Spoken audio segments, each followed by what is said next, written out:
treba raditi. Skupljaju, beleže razne informacije iz života koji mi se dešavaju. Prvi primjeri toga su oslikane pećine,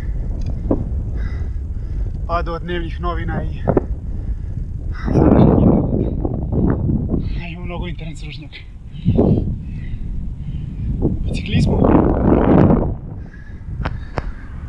skupljanje informacija je u početku bilo odokativno. Znači odeš do Mikine prodavnice, znaš otprilike tamo pa zapišeš u sveščicu,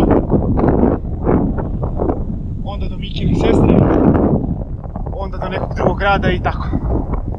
Šta se onda desilo?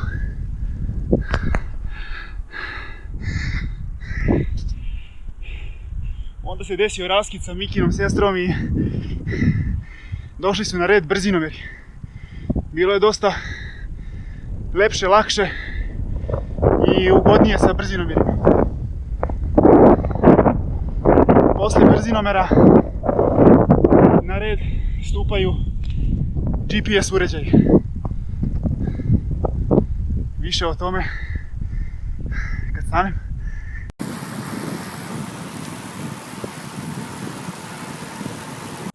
Snaga, kadenca, puls, vati, strava. Vreme da kažemo ćao, zdravo, s Bogom klasičnom brzinomeru i da kažemo dobar dan GPS uređajima. Predstavit ću vam 3 različita koncepta GPS uređaja, pa pronađite se. Prvi je klasičan biciklistički GPS uređaj. Drugi nije baš klasičan biciklistički GPS uređaj, reći ću zbog čega. I treći, da li ste mogli da pretpostavite da je to telefon.